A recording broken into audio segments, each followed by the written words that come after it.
Galaxy M51 e Realme 8 Pro são dois intermediários que buscam entregar especificações agradáveis e bateria de longa duração. Na briga entre o coreano e o chinês, qual celular vence esse duelo? Quer saber a resposta? Fica ligado nesse comparativo que a gente te conta. Samsung e Realme seguiram caminhos bem diferentes em seus projetos. O Galaxy M51 tem um design na linha dos demais aparelhos da marca de 2020. Já o 8 Pro manteve a frente do antecessor e atualizou a traseira. De qualquer forma, os dois vão entregar um acabamento de plástico. As câmeras da dupla ficam no canto esquerdo e um bloco saltado. O coreano distribuiu os sensores em L, enquanto o chinês prefere o estilo cooktop. Na frontal temos uma câmera para selfies em um note no formato em furo na tela, só que no Galaxy ele fica centralizado. Já no Realme terá o entalhe no canto esquerdo. Este também é o que oferece um corpo mais compacto e leve, além do leitor de digitais sob a tela. Do outro lado, o rival apenas deixa o sensor biométrico na lateral. Ao menos nos dois você pode aproveitar um segundo chip de operadora e uma expansão de memória ao mesmo tempo.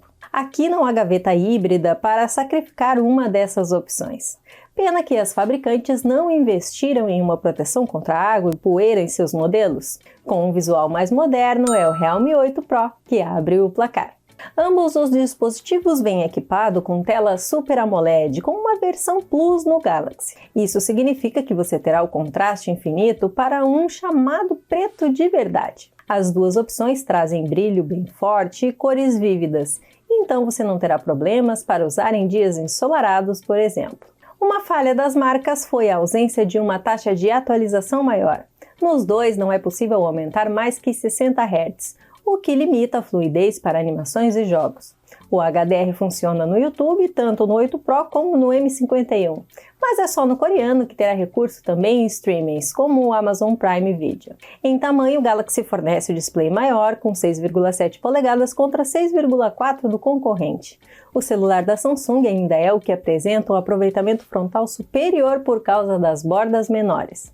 O M51 pontua pelos detalhes a mais. Os dois cometem o mesmo erro em som ao sacrificar a imersão por não ter som estéreo. Ambos entregam apenas um alto-falante na parte inferior, o que impede de fornecer uma potência sonora mais decente. O áudio não tem bom equilíbrio na dupla e sofre com o mesmo problema, a falta de agudos. O resultado é um som mais abafado que o normal. Ao menos o Galaxy M51 compensa o problema com o fone de ouvido na caixa, algo ausente no Realme 8 Pro. O acessório é o mesmo que vem em alguns modelos da linha A. Ele não decepciona em conforto nem no isolamento acústico. Algo positivo, pelo menos. Ponto para a Samsung. Apesar de vir com Android 10 nativo, o M51 já tem atualização para o Android 11, o que iguala a situação com o 8 Pro. E é só com o update que o aparelho ganha o recurso Tela Edge, até então ausente na One UI mais modesta que vem com os modelos da marca. A Realme UI também tem um recurso parecido, chamado barra lateral, sem contar a customização que lembra a Motorola e a esfera de auxílio, uma bolha flutuante com atalhos. A experiência é fluida nos dois casos, sem grandes problemas no uso geral. O Galaxy, mesmo saindo atrás, deve ser o que vai receber mais atualizações, algo que a Samsung tem mandado bem nos últimos tempos. O Realme entrega mais recursos diferentes, enquanto o M51 traz updates regulares. Eles ficam empatados em software. Temos dois smartphones equipados com plataformas da Qualcomm. Enquanto o Galaxy vem com o Snapdragon 730G, o Realme 8 Pro opta pelo mais novo e modesto Snapdragon 720G. Na prática, o coreano levou a melhor nos nossos testes de velocidade. Ele foi bem mais rápido que o rival na abertura de apps e mesmo mais lento no multitarefas, conseguiu ficar cerca de 13 segundos na frente. Nos números de benchmarks encontramos oscilações entre os líderes. O M51 foi melhor no multicore do Geekbench, mas perdeu com um só núcleo. A surpresa foi no AnTuTu, onde o 8 Pro se mostrou bem superior. Os jogos não sofrem nesses dispositivos e rodam na qualidade máxima sem esforço ou engasgos. O teste de desempenho tem mais relevância e dá o ponto à Samsung. Será que a maior autonomia de 2020 foi batida em 2021? Segundo os nossos testes de bateria, o Galaxy foi superado por uma larga vantagem pelo Realme. O chinês passou de 33 horas de duração contra quase 29 horas do coreano. No geral, tempos para não se botar defeito. O que surpreende é o feito com uma bateria de 4.500 mAh usada pela Realme contra uma de 7.000 da Samsung. Em carregamento é mais um baile do 8 Pro. A capacidade menor, aliada ao carregador com o dobro de potência que é oferecido pelo M51, faz encher até os 100% em 43 minutos. Já o concorrente precisa de quase 2 horas para concluir o processo. Este é um ponto tranquilo para o Realme 8 Pro. Os conjuntos de câmeras são quádruplos e oferecem as mesmas funções. O que vai diferenciar um do outro é a resolução de cada sensor. Fora como o software vai processar as capturas. O Realme se vangloria de sua lente principal de 108 megapixels e registra imagens com bons detalhes, poucos ruídos e sem sofrer mesmo à noite, algo que o Galaxy também entrega com seus componentes. O problema do 8 Pro acontece no modo de resolução máxima, quando o HDR é desativado e as fotos saem bem escuras. A qualidade cai bastante na dupla quando comparamos com a Ultra Wide.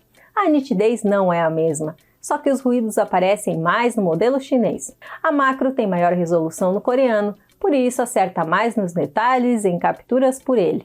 A situação não muda com a de desfoque, que é bem mais limitada no Realme. No geral, o Galaxy tem conjunto de maior qualidade e marca mais uma vez. Os dois celulares são compatíveis com gravação em 4K, mas limitados a 30 fps. O Galaxy M51 tem o diferencial de filmar nessa resolução também com a Ultra Wide. Já a estabilização eletrônica dele só funciona bem durante o dia. Mas não chega a ser igual ao do Realme 8 Pro, que ativa apenas nos vídeos em Full HD. A captação de áudio não decepciona em nenhum deles. A Samsung anota outro ponto aqui. As duas câmeras frontais pecam nas fotos mais suavizadas que tiram. Só que o Galaxy compensa isso com imagens mais detalhadas, especialmente durante o dia, fruto de sua lente com o dobro da resolução do concorrente. O coreano também grava vídeos em 4K na frontal. A Samsung amplia a vantagem no placar. Ambos os smartphones chegaram a desembarcar no Brasil oficialmente. Em 2020, a Samsung trouxe o M51 ao mercado nacional pelo preço sugerido de R$ 2.900. Já em 2021, foi a vez de a Realme lançar o 8 Pro por R$ 2.600. Se o chinês veio mais barato que o coreano, neste momento o cenário é o oposto. O Galaxy já pode ser encontrado no varejo brasileiro na faixa de R$ 1.700, cerca de R$ 100 a menos que o rival. É pouco, mas a quantia faz a diferença no bolso do consumidor. O M51 tem custo-benefício melhor e leva ao ponto final do comparativo. Como vimos ao longo do comparativo, o melhor celular em autonomia de 2020 perdeu poucos pontos para o modelo de 2021. Mas o principal foi justamente em bateria. A otimização da Realme deu uma larga vantagem ao 8 Pro em duração, mesmo com uma capacidade bem menor. Este ainda foi superior no design e conseguiu empatar em software pelos vários recursos adicionais. Mas no real ainda é negócio o Galaxy M51. Ele entrega um pouco mais em multimídia, possui desempenho mais rápido e um conjunto de câmeras, que registra fotos e vídeos com maior qualidade. Como se não bastasse tudo isso, o modelo está mais barato no mercado brasileiro neste momento, o que pesa na hora da compra. Fim de papo em mais um vídeo, e antes de a gente se despedir, aproveite para mandar aquele comentário básico sobre esse duelo. Você acha que o Galaxy M51 ainda é uma compra mais vantajosa que o Realme 8? Corre lá no espaço abaixo para dar a sua opinião e já se inscreve no nosso canal para a gente chegar mais rápido na marca de 1 milhão de inscritos. O comparativo também pode ser visto em texto no tudocelular.com. Eu fico por aqui, um grande abraço e até a próxima!